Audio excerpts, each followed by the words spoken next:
राधे राधे दोस्तों and welcome back to my channel Purnima Keshav blog. और आप सभी का मेरे चैनल में बहुत स्वागत है। आज हम आपको पौष मास कथा का अध्याय 3 सुनाने वाले हैं। और आप लोग कमेंट बॉक्स में मुझे सुझाव दे सकते हैं कि मुझे और किस चीज़ पर वीडियो बनाना चाहिए, मैं ज़रूर उसका वीडियो लेकर आऊँगी। तो चलिए बिना देरी के शुरू करते हैं। पहले हम सीता नित्य नेम का पाठ, वो हमारे जीवन में कितना बदलाव लाता है, इसको आप डेली अध्याय सुनकर कर सकते हैं।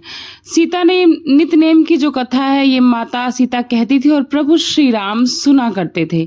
एक दिन श्री राम भगवान को किसी काम के लिए बाहर जाना पड़ा, तो सीता माता कहने लगी कि भगवान मेरा तो 12 वर्ष का नित्य नेम है, अब आप बाहर जाएंगे तो मैं अपनी कथा किसे सुनाऊंगी। तब श्री राम जी ने कहा कि सीते, आप कुएं की पाल पर जाकर बैठ जाना और वहां पर जो भी स्त्रियां पानी भरने के लिए आएंगी उन्हें अपनी कहानी सुना दिया करना। सीता माता कुएं की पाल पर जाकर बैठ गई। तभी वहां पर एक स्त्री आई।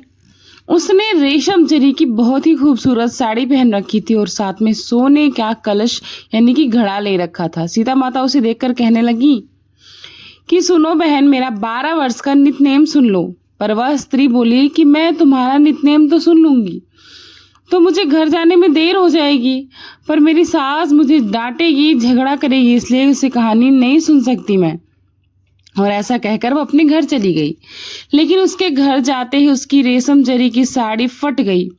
सोने का जो घड़ा था वो मिट्टी के घड़े में बदल गया। सासू ने देखा तो पूछा कि अरे बहू, ये किसका दोष अपने सर लेकर आ गई तू। बहू बोली, माँ जी, कुएं पर एक औरत बैठी थी, उसने अपनी कहानी सुनने के लिए कहा, लेकिन मैंने नहीं सुनी क्योंकि मुझे देर हो रही थी, शायद ये उसी का फल मिला है मुझे। बहू की बात सुनकर अगले दिन सासू वही साड़ी और वही घड़ा लेकर कुएं की पाल पर गई। सास को वहीं पर सीता माता बैठी मिली तो माता सीता से बोली कि बहन मेरी कहानी सुन लीजिए। सासू बोली, एक बार छोड़ो, मैं 4 बार कहानी सुन लूंगी। तब सीता माता बोली, राम आए, लक्ष्मण आए, देश के पुजारी आए, नित्य नेम का नेम लाए, आओ राम बैठो राम, तपी रसोई जीमो राम, माखन मिश्री खाओ राम, दूध बतासा पियो राम, सूत के पलका मोठो राम, शाल दुसाला पोठो राम, शाल दुसाला ओढ़ो राम, जब बोलूं राम ही राम, राम संवारे सबके काम, खाली घर भंडार भरेंगे, सबका बेड़ा पार करेंगे, श्री राम जय जय राम। सासू बोली, कहानी तो बहुत अच्छी लगी बहन। फिर कहानी सुनकर सासू घर चली गई। उसकी साड़ी फिर से रेशम जरी की हो गई और उसका जो घड़ा था वो मिट्टी से वापस सोने का घड़े में बदल गया। बहू ने देखा तो कहने लगी, सासू माँ, आप यह सब कैसे कर लिए। सासू बोली कि बहू, तू दोष लगाकर आई थी, मैं दोष उतार कर आई हूं। और इतनी अच्छी कहानी सुनकर मन आनंद हो गया। जो कुएं वाली स्त्री थी उसके बारे में पूछा बहू ने कि कौन थी, तो सासू ने बताया वो तो सीता माता थी। वो पुराने से नया कर देती हैं, खाली घर में भंडार भर देती हैं, वह लक्ष्मी जी का वास घर में कर देती हैं क्योंकि वह स्वयं लक्ष्मी है और जो मनुष्य की इच्छा हो उसे जरूर पूर्ण कर देती हैं। बहू बोली, माँ जी फिर तो ऐसी कहानी मुझे भी सुना दो। सास बोली, ठीक है, तुम भी सुनो। फिर सास ने वही कहानी शुरू कर दी। राम आए, लक्ष्मण आए, देश के पुजारी आए, नित्य नेम का नेम लाए, आओ राम बैठो राम, तपी रसोई जीमो राम, माखन मिश्री खाओ राम, दूध बतासा पियो राम, सूत के पलका पोठो राम, शाल दुसाला पोठो राम, शाल दुसाला ओढ़ो राम, जब बोलू राम ही राम, राम संवारे सबके काम, खाली घर भंडार भरेंगे, सबका बेड़ा पार करेंगे, बोलो श्री राम जय जय राम। अब बहू बोली कि माता रानी, ये कथा तो बहुत सुंदर है, इसको हमें रोज सुनना चाहिए। तो सासू बोले, ठीक है, अब इस कहानी को हम रोज किया करेंगे। अब सास बहू रोज सवेरे उठती, नहाती धोती, सुबह 4 बजे ये कहानी नित्य नेम की सीता माता की रोज कहती और सुनती। एक दिन की बात है कि उनके घर में पड़ोसन आई आँच मांगने के लिए, यानी कि आग। तो बोली, बहन मेरे घर में तो अभी आग जली ही नहीं है। तो बोली, बहन तुम लोग 4 बजे से उठकर करती क्या हो। तो उसने बताया कि हम नित्य नेम का कथा करते हैं। अब पड़ोसन सोची कि ये कथा तो बहुत ही अच्छी होगी, तभी इनके घर में दिन के दिन सुख समृद्धि आती जा रही। उसने बोला, ये कथा हमें भी सुना दो बहन। फिर वो कथा पड़ोसन को सुनाई। पड़ोसन ने अपनी पड़ोसन को। इस प्रकार सारी सखियों में करते करते पूरे गांव में नित्यनेम की कथा चल पड़ी और पूरे गांव में, पूरे राज्य में सबके भंडारे भर गए। जो जो ये कथा सुनता गया सबके मन की इच्छा पूरी होती गई और वो राज्य बहुत ही सुख समृद्धि से भर गया। इस प्रकार से नित्य नेम कथा का कितना महत्व है। आप लोग अगर इसको रोज सुनते हैं तो आपके जीवन में जितने बदलाव आएंगे आपने उसकी कल्पना मात्र भी नहीं की होगी। तो आप लोगों से कथा, पौष माह की कथा का तीसरा अध्याय शुरू करने से पहले बोलती हूँ, आप लोगों से मैं विनती करती हूँ कि आप लोग ये कथा रोज सुना करिए। तो चलिए अब हम पौष महात्म्य का अध्याय 3 शुरू करते हैं। आज आप महाराज जी की कथा का आगे वर्णन सुनेंगे। भोजन उपरांत जब महाराज जी ने पेट भरकर भोजन कर लिया, भक्तों के आग्रह पर वे बार बार भोजन करते रहे तो महाराज जी को उल्टी हो गई, जिससे सारा अन्न बाहर आ गया। इस तरह की घटना एक बार समर्थ रामदास के जीवन में भी घटी थी। एक बार समर्थ रामदास स्वामी को पायस खाने की इच्छा हुई, जो साधु के लिए बिल्कुल ठीक नहीं था, क्योंकि किसी भी चीज की प्रति वासना कभी साधु संतों के लिए ठीक नहीं होती। उन्होंने दंडित करने की भी इच्छा से खीर का गले तक पान कर लिया, जिससे उन्हें वमन हो गया। फिर उन्हें वे खाने लगे ताकि फिर से उनकी वासना कभी ना हो, क्योंकि श्री रामदास जी कभी नहीं चाहते थे कि उनके मन में खीर खाने की लालसा ऐसा दोबारा उत्पन्न हो। इसी तरह से वे गजानन महाराज ने भी लोक ग्रह के निग्रह के लिए सारी लीला की, ताकि भाव पीढ़ी को शिक्षा रूप या ज्ञात हो जाए कि दुराग्रह का यानी जबरदस्ती किसी से करने का परिणाम क्या होता है। इसलिए लोगों ने वमन का स्थल जहां पर उन्होंने वमन की थी वहां पर जगह साफ की, महाराज जी को स्नान कराया और साफ सुथरे आसन पर ले जाकर बिठा दिया। हजारों लोग महाराज जी के दर्शन को आए। महाराज जी की आनंदी वृत्ति चलित नहीं हुई, यानी कि महाराज चाहते तो सारा अन्न योग समर्थ से पचा सकते थे, लेकिन लोक शिक्षा के लिए उन्हें यह सारी लीला करनी पड़ी, वमन करना पड़ा। उसी समय महाराज जी के पास 2 भजन मंडलियां भी आई और बड़े प्रेम से वहां रात भर भजन कीर्तन करते रहे। महाराज जी भी उंगली चटका चटका कर अपना प्रिय भजन गणगणपते बोलते रहे, आनंद से रात भर गाते रहे। महाराज हमेशा गणगण गणांत बोलते, ऐसा भजन किया करते, इसलिए सभी उन्हें गजानन नाम से ही पुकारते थे। वस्तुतः नाम रूप आदि उपाधियां प्रकृति के आश्रयधीन हैं और जो स्वयं ब्रह्मा स्वरूप है उसको यह नाम रूप की उपाधि भला कैसे लगा सकती है। सिंहस्थ पर्व कुंभ में गोदावरी तट के किनारे नासिक क्षेत्र में वैसे ही भीड़ होती है जो भीड़ हरिद्वार में होती है। जैसे आषाढ़ी एकादशी को पंढरपुर में भक्तों की भीड़ होती है, अब उसी प्रकार से शेगांव में बंकटलाल जी के घर दूर दूर से आने वाले दर्शनार्थियों की भीड़ होने लगी। यहाँ के श्रीमान स्वामी गजानन यही विट्ठल थे और निश्चय रूप से ईंट के ऊपर खड़े होकर बंकटलाल के घर में जन समुदाय को दर्शन देने लगे। जिसने ब्रह्मा पद प्राप्त कर लिया उसके लिए भला जाति कहाँ शेष रहती है। जैसे सूर्य के प्रकाश के लिए सभी जगह पर एक समान है, तो शेगांव में रोज नई यात्रा होने लगी। हजारों पूजाएं महाराज जी की होने लगी, जिसका वर्णन भगवान शेष भी नहीं कर सकते थे। वे भी शांत हो जाएंगे। फिर दासगढ़ों की जो एक शुद्र कीट के समान है, उनकी तो भला क्या ही गिनती। अब महाराज जी की दिनचर्या का भी वर्णन सुन लीजिए। कभी कभी तो महाराज मंगलाभिषेक करते, कभी कीचड़ में लेट जाते, तो कभी गंगा जल पी लिया करते, कभी गंदा जल। जैसे वायु की गति बताई नहीं जा सकती ना, उसी प्रकार महाराज जी की दिनचर्या का कोई भी निश्चित नियम था ही नहीं। महाराज जी को चिलम से बड़ा प्रेम था, उन्हें बार बार लगा करता था, किंतु उस समय पर भी आसक्ति नहीं थी, केवल लौकिक दृष्टि से वे लीला बताते थे। इस तरह साक्षात्कारी दीन दुर्बलों के रक्षक श्री गजानन महाराज बंकटलाल के घर रहने लगे। दूर दूर से महाराज जी की चरण वंदना को लोग आया करते थे। जैसे वहां मधु होता था, वहां मक्खी जमती से ठीक उसी प्रकार उनको नियंत्रित करने की आवश्यकता नहीं पड़ती थी। एक दिन की कथा है कि महाराज आनंद पूर्वक अपने आसन पर बैठकर, प्रभात का समय था, पक्षी वृक्षों पर बैठकर कलरव कर रहे थे, वृद्धगण शैया पर बैठकर नाम स्मरण कर रहे थे, नाम जप कर रहे थे, ठंडी ठंडी हवा बह रही थी, कुकुट ऊंचे स्वर से ध्वनि कर रहे थे। उद्याचल पर भगवान नारायण को उदित होता देखकर अंधकार ने गुफाओं की शरण ली। वत्स क्षीरपान के लिए गायों की ओर हुंकार कर रहे थे।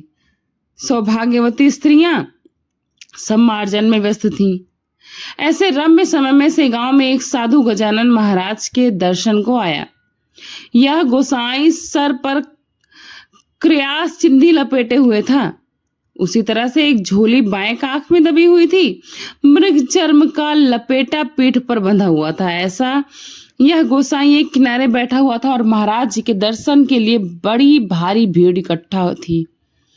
ऐसी स्थिति में महाराज जी के चरण कमलों का दर्शन मेरे लिए तो बड़ा संभव है। ऐसा सोचकर उस गोसाई के मन में आया कि समर्थ जी की कीर्ति मैंने वाराणसी में सुनी और महाराज जी को भांग चढ़ाने का संकल्प वहीं पर किया था, लेकिन यहाँ मेरा संकल्प पूरा होना तो बड़ा कठिन लग रहा है। यहाँ तो सब धनवान और प्रतिष्ठित लोग ही हैं, भला उसमें उन्हें मेरी याद कहाँ आएगी। यहाँ संभवी का कोई प्रेमी है ही नहीं, कोई दिखता ही नहीं, सो मैं अपने मन की बात किससे कहूं। सामान्यतः जिसको जो वस्तु प्रिय होती वह अपने इष्ट को वहीं चढ़ाने का संकल्प करता है। ऐसे अनेक विचारों से गोसाई महाराज के दर्शन को उत्कंठित हो रहा था। उनका संकल्प महाराज जी ने जान लिया और महाराज जी ने लोगों से बोला, अरे उस वाराणसी के गोसाई को तो लेकर आओ। अब यह सुनकर उसे तो बहुत प्रसन्नता हुई। उसने अपने मन में सोचा, यह त्रिकालज्ञ संत हैं, मेरे मन का संकल्प इन्हें ज्ञात हो गया। ज्ञानेश्वरी के 6ठे अध्याय में ज्ञानेश्वर महाराज ने योगी की महिमा का भी वर्णन करते समय कहा है कि स्वर्गलोक की कथाएं भी योगी जान लेते हैं। इस बात की प्रत्यक्ष अनुभूति आज मुझे हो गई। यह त्रिकालज्ञ महात्मा धन्य है, बिना बताए मेरा संकल्प यह जान जाएंगे। इसको स्पष्ट होने में अब बहुत थोड़ा ही समय बाकी है। लोगों के द्वारा गोसाई को लाकर महाराज जी के सामने खड़ा करते ही महाराज जी ने कहा, झोले की पुड़िया निकालो। जिस पुड़ियों की रक्षा आपने पिछले 3 महीनों से की है, आज उन्हें सार्थक होने दो। सुनते ही गोसाई तो बालकों की तरह गदगद कंठ से महाराज के चरणों में लौटने लगा। महाराज ने कहा, ठीक है, उठकर बैठो और झोली की पुड़िया निकालो। जब तुमने संकल्प लिया था तब लज्जा नहीं लगी, अब व्यर्थ अवहेलना करने से क्या लाभ। गोसाई बड़ा दूर था, हाथ जोड़कर डरते डरते बोला, भगवान मैं झोली की पुड़िया निकालता हूँ और संकल्प पूर्ति करता हूँ, किंतु उसके लिए आप एक वरदान मुझे दे दीजिए। आपको सदैव इस ज्ञानी बालक के बूटी का स्मरण रहे, जिससे इस बालक का भी स्मरण आपको होता रहेगा। मैं जानता हूं कि आपको इस बूटी से कोई प्रयोजन नहीं है, कोई मतलब भी नहीं है, किंतु इस बालक का स्मरण इस बूटी के रूप में ही स्वीकार कीजिएगा। भक्त जिस प्रकार की इच्छा करते हैं देवता उसकी उसी प्रकार से पूर्ति कर देते हैं। आप अंजनी जी का वृत्तांत स्मरण कीजिए। अंजनी जी वानरी थी, उन्होंने इच्छा की कि साक्षात भगवान शंकर मेरे गर्भ से जन्म लें। तब उनकी इच्छा की, उनकी प्रार्थना स्वीकार करते हुए भगवान शंकर ने अंजनी जी के गर्भ से महारुद्र हनुमान जी के रूप में प्रकट हुआ। वहां वानर भी आड़े नहीं आया। आप तो साक्षात कर्पूर गौरम है, भगवान शंकर ही हैं। यह बूटी तो आपको अत्यंत प्रिय है। अन्य जनों को यद्यपि यह व्यसन है, फिर भी आपके लिए तो यह ज्ञानवल्ली है ना। अब आप इसकी अवहेलना ना करें। महाराज किंचित असमंजस में पड़ गए, किंतु माता जैसे बालक के टेढ़े मेढ़े हर प्रकार के हट को पूरा करती है ना, ठीक वैसे ही महाराज जी ने हंसकर कहा, ठीक है। गोसाई ने बूटी निकालकर महाराज जी के हाथ पर रख दी। अब गोसाई ने उसे धोकर चिलम में भरकर और जलाकर महाराज जी को पिलाई। इस तरह कारण से यहाँ पर बूटी कथा कही गई। आप लोग उसका विचार करेंगे, इसलिए प्रतिज्ञावश महाराज चिलम पीते थे। अब आपको पता चला कि महाराज जी के पास खुद की बनाई हुई चिलम हमेशा क्यों रहती थी, ताकि वह अपने उस भक्त को सदैव स्मरण करते रहें। कुछ दिन गोसाई से गांव में रहा और अपने आप को धन्य मानकर फिर रामेश्वर दर्शन करने के लिए चला गया।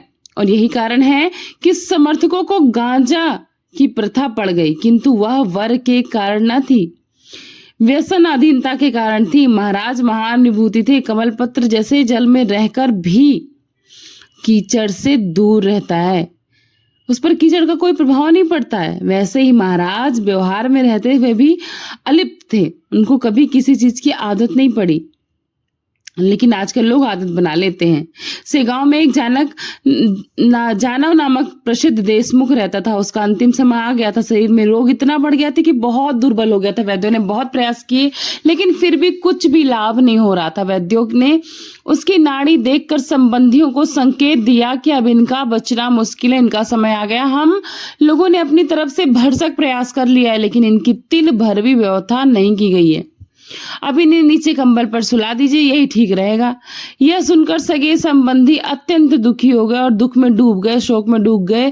लोग कहने लगे कि हाय हाय हाय हाय रे देव, हम लोग ने कई देव देवता मनाए, लेकिन जानराव को उसका कुछ भी लाभ नहीं हुआ। आखिर आप हम लोगों को छोड़कर जा रहे हैं, सारे प्रयास बेकार गए। वैद्यों ने हाथ टेक दिए, किंतु एक अंतिम उपाय अभी सूझ रहा है, वह करके हम देखेंगे।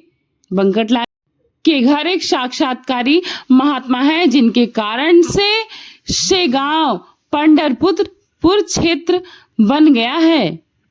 साधु के मन में लाने पर उसके लिए कुछ भी असाध्य नहीं है। श्री ज्ञानेश्वर महाराज ने सच्चिदानंद को उठाया जल्दी से, क्योंकि समय ही नहीं था। जल्दी से जाकर कोई महाराज जी से प्रार्थना करो। यह सुनकर एक संबंधी बंकटलाल के घर गया और जानराव देशमुख की सारी अवस्था बता दी कि महाराज आप कृपा करके चरण तीर्थ दीजिए, जो जानराव को अमृत सिद्ध होगा ऐसा हमें लगता है। बंकटलाल ने कहा, यह मेरे बस की तो बात नहीं है, आप मेरे पिताजी से प्रार्थना कर लीजिए। उसके बाद उसने भवानी राम जी से हकीकत बताई। वे बड़े सज्जन थे। भवानी राम ने तुरंत एक पात्र में पानी भरकर महाराज जी के चरणों को धुलाया और प्रार्थना की कि महाराज यह चरण तीर्थ में जानराव को देता हूं। महाराज जी ने गर्दन हिलाकर सहमति दिखाई। संबंधी ने तीर्थ लेकर वह जानराव को पिलाया और उसके गले की घुरघुराहट तुरंत बंद हो गई। उसने थोड़ा थोड़ा आंखें खोलना आरंभ कर दिया और हाथ भी हिलाया। तीर्थ के प्रभाव से जानराव की प्रकृति में एकदम फर्क पड़ने लगा। यह प्रमाण देखकर सारे लोग आश्चर्यचकित और आनंदित हो गए और सबको सत्पुरुष का अधिकार ज्ञात हो गया। उसके बाद सब औषधियां लेना बंद करके केवल तीर्थ ही लेते रहे, यानी महाराज जी के चरणों को स्पर्श कराया गया जल ही वे पीते रहे, जिससे जानराव आरोग्य संपन्न हो गए। 8 दिन में जानराव पहले जैसे स्वस्थ हो गए और भवानी राम के घर महाराज जी के दर्शन को आए। अब देखिए, संत चरण तीर्थ साधन द्वारा साक्षात अमृत हो गया। यह केवल संत नहीं बल्कि कलयुग के साक्षात देवता ही थे। यह कथा सुनने के बाद मन में एक शंका भी होती है कि संत गजानन महाराज जैसे संत से गांव में रहने पर कोई भी प्राणी यमलोक में नहीं जाना चाहिए, लेकिन यहाँ कुतर्क है, क्योंकि संत मृत्यु का निवारण नहीं करते, प्रकृति के नियम के अनुसार ही आचार करते हैं, लेकिन आगंतुक संकटों को जरूर दूर कर देते हैं। जैसे ज्ञानेश्वर महाराज ने मृत्यु से सच्चिदानंद को उठाया, लेकिन उन्होंने कार्य समाप्ति के बाद आलंदी क्षेत्र में समाधि ग्रहण की। इसका तात्पर्य बस इतना ही नहीं है कि संत आए हुए हैं, गंडा दूर करते हैं, उनके लिए अत्यंत सामान्य वस्तु है, क्योंकि योगेश्वर के लिए कुछ भी असंभव नहीं है। श्री गजानन योगी और साक्षात्कारी थे। यही कारण है कि उनके चरण तीर्थ से जानराव स्वस्थ हो गया और जानराव के स्वस्थ होने पर उसने बंकटलाल के घर पर भोज का प्रयोजन किया।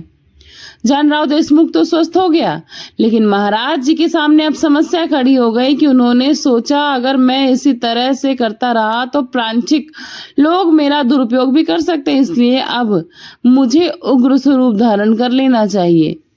ऐसा सोचकर महाराज उग्र हो गए। अब अपने व्यवहार में वे कठोरता लाने लगे, जिससे सर्वसामान्य तो घबरा गए, किंतु कुछ अनन्य भक्तों को कुछ भी नहीं लगा। जैसे भगवान नरसिंह अवतार धारण करने पर सब तो भयभीत हो गए थे, किंतु भक्त प्रहलाद को कुछ भी नहीं हुआ था ना, ठीक उसी प्रकार उन्हें बिल्कुल भी भय नहीं लगा। सिंघिनी के छोटे छोटे बच्चे उसके शरीर पर निर्भयता से उछल कूद करते हैं, उन्हें कोई भय नहीं लगता, बल्कि अन्य जन घबराते हैं। इसलिए अब आप दूसरी कथा भी सुनिए। अगर मिट्टी कस्तूरी के साथ हो तो उसकी भी कीमत हो जाती है। चंदन वृक्ष के साथ बड़े हुए कांटे युक्त हवर वृक्ष भी थोड़ा सुगंधित हो ही जाते हैं। जहां पर मीठा गन्ना होता है ना, वहीं मोगरा, पिंगुल और सेहू भी होता है। अब जहां साधु संत रहते हैं, वहां मंदमती भी रहते हैं। हीरा और पत्थर एक साथ खान में रहते हैं, किंतु हीरों के समान पत्थरों की कीमत नहीं होती। गारगोटी पैरों से कुचली जाती है। हीरे ऐसी स्थिति कभी नहीं होती। जैसे ही एक मंद बुद्धि पुरुष श्री गजानन महाराज के साथ सेवाधारी करके रहता था, जिसे साधु सेवा का बड़ा भारी अहंकार था। वह ऊपर से तो महाराज की सेवा का भाव बताता, किंतु अंदर में उसका भाव अन्य ही था। महाराज के नाम पर वह मिठाई पेड़े आदि जमा किया करता था और सब भक्तों से कहता, मेरे बिना तो महाराज जी का कोई काम ही नहीं होता, और मैं तो महाराज जी का रामदास जी के कल्याण शिष्यवत हूँ। मेरा वाक्य महाराज जी कभी खाली नहीं होने देते हैं। उनकी चिलम मैं ही भरता हूँ, भोजन आदि की व्यवस्था मैं ही करता हूँ। अरे मैं ही उनकी सेवा करता हूँ, इसलिए मैं ही उनका प्रिय हूँ। और ऐसा वह सब लोगों को बताता फिरता था और अपनी सरबराई करके प्रतिष्ठित होने का प्रयत्न कर रहा था। जब माली जाति का था, उसका नाम था विठोबा घाटोल। महाराज स्वयं शंकर थे, उनका यह नंदिकेश्वर बन गया और आने जाने वाले भक्तों पर गुरगुराने लगा। अंतर्ध्यान से महाराज जी ने इसका सब कुछ जानकर एक दिन ऐसा कौतुक किया ना, कि रोज दूसरे गांव में कुछ दर्शनार्थी महाराज जी के दर्शन करने के लिए शेगांव आने लगे। उस समय महाराज सो रहे थे और किसी को उन्हें जगाने का भी साहस नहीं था। तो उन लोगों ने उसी विठोबा से प्रार्थना की, विठोबा आप तो महाराज जी के प्राशिष्य हो ना, दूर तो हमें दर्शन करके जल्दी ही गांव वापस लौटना है। लेकिन महाराज जी तो सोए हुए हैं, कृपा करके आप हमारा काम कर दीजिए। अपनी स्तुति सुनकर विठोबा फूल गया और जाकर महाराज को जगाने लगा। भक्त मंडली को तो दर्शन मिल गए, उनका काम तो हो ही गया था, किंतु अब विठोबा पर बड़ा भारी संकट आया। जैसा कर्म होता है उसका फल भी वैसा ही मिलता है। एक बड़ा डंडा महाराज जी के पास था। महाराज जी ने उठाकर जोर से उसकी पीठ पर लगा दिया। महाराज जी कहने लगे, यह माजरा क्या है? अपनी जगह भूल गया? मठ में घंटियां बांधकर हमको यह उपाधि लगा रहा है? या तो स्पष्ट व्यापार है, तुझ पर कृपा करने से मैं भी भगवान का अपराधी हो जाऊंगा। कहते हैं कि सोम को शक्कर समझना ठीक नहीं है, विष को तो कभी अपने पास रखना ही नहीं चाहिए, चोर को अपने गले का हार कभी नहीं मानना चाहिए। ऐसा कहकर महाराज जी ने विठोबा को खूब पीटा। सो वह भाग खड़ा हुआ और फिर कभी लौट कर वापस नहीं आया। उसे पता चल गया कि उसने क्या कुकर्म किया था। जो सच्चे संत होते हैं वह ऐसा ही करते हैं, लेकिन जो ढोंगी होते हैं ऐसे लोग को के चंगुल में फंस जाते हैं। अधिकार के बिना केवल वेश धारण करके ही जो बैठते हैं वे वंचक हैं। स्वार्थी लोग उनकी खूब बड़ाई करते हैं और झूठ आदि बोलकर चाटुकारिता करके लोगों को बताते हैं कि जिससे दोनों का काम होकर विपुल संपत्ति इकट्ठी हो जाती है। किंतु धर्म के नाम पर व्यापार बिल्कुल ठीक नहीं है। इससे समाज रसातल को पहुंचेगा और धर्म की हानि होगी। सत्याचरणी संतों को ऐसे संडों का साथ बिल्कुल नहीं करना चाहिए। जैसे पतिव्रता को वेश्या का पड़ोस नहीं चलता ना, स्वर्ग को स्वर्ण को जस्ते के अलंकार कभी नहीं जसते। संत मूर्खों का पोषण नहीं करते हैं, उनको कोई महत्व नहीं देते। उनकी दृष्टि से पहले जन्म के फल कर्म भोगने बाकी रह गए थे, इसलिए संसार में एक व्यक्ति आया है ऐसा सोचकर उसके बारे में मौन धारण कर लेते हैं। जैसे भूमि अन्य सफल वृक्षों के साथ सेंडू को भी स्थान दे देती है, मोगरा, सेहुंडा और शेर यह सब भूमिपुत्र हैं, किंतु इन सब का मूल्य अलग अलग है। मोगरे के संरक्षण के लिए किनारे से लगाए जाते हैं ताकि पशु उनकी हानि ना करें। काम होने के बाद उसे जला दिया जाता है। ठीक उसी तरह डांस मच्छरों को दूर करने के लिए शेर को द्वार पर बांधते हैं। इस तरह संत गण रक्षण तो सबका करते हैं, किंतु गुणानुसार मूल्य भेद भी करते हैं। विठोबा घाटोल का दुर्भाग्य की संत चरणों का सानिध्य प्राप्त होकर भी प्रसाद उसको दूर होना पड़ा। प्रसाद से, क्योंकि उसने काम ही ऐसा किया था। अगर वो ढोंग नहीं करता ना, उसकी योग्यता अनुसार उन्नति जरूर प्राप्त कर लेता। उसने कभी संतों की योग्यता जानी ही नहीं। कल्प वृक्ष के नीचे भी बैठकर गार पत्थर की कामना की और कामधेनु से खपरेला मांगने वाले जैसी बात कर दी। इसलिए मनुष्य को चाहिए कि सदैव जागृत रहकर संत कृपा की ही इच्छा करे। हरे कृष्ण। आज के अध्याय में बस इतना ही। इसके आगे का वृत्तांत आप सभी कल के अध्याय में, यानी कि आज शाम के अध्याय में आप सबको सुनने को मिल जाएगा, क्योंकि ये अध्याय थोड़ा सा देर हो गया। तो श्रोताओं, जैसा मैंने आपको हर वीडियो में पूछा कि आप अगर कोई भी चालीसा, कोई भी धार्मिक वीडियो सुनना चाहते हैं तो आप हमें सुझाव दें, हम उस तरह की वीडियो जरूर बनाएंगे। आशा करती हूँ आप सभी को ये कथा पसंद आई होगी और चैनल पर नए जुड़े होंगे तो चैनल को सब्सक्राइब करके जाइएगा, बेल आइकन प्रेस कर दीजिएगा, ताकि आने वाली कोई भी वीडियो की नोटिफिकेशन आपको सबसे पहले मिल जाए। और भक्ति दान महादान होता है, इसलिए वीडियो को ज्यादा से ज्यादा शेयर करिएगा, वीडियो को लाइक करिएगा और कमेंट बॉक्स में अपनी हाजिरी भगवान का नाम लेकर जरूर लगाइएगा। एक कमेंट करने से कोई पैसा नहीं लगता है, आपका दिन अच्छा बन जाता है, आपकी भगवान के चरणों में हाजिरी लग जाती है। तो चलिए, मिलती हूँ नई जानकारी के साथ, नए अध्याय के साथ, नई वीडियो में। तब तक के लिए खूब सारा अपना ख्याल रखिएगा। थैंक्स फॉर वॉचिंग पूर्णिमा के शुभ ब्लॉग। नमस्ते, प्रणाम, बाय बाय, राधे राधे, जय श्री कृष्ण।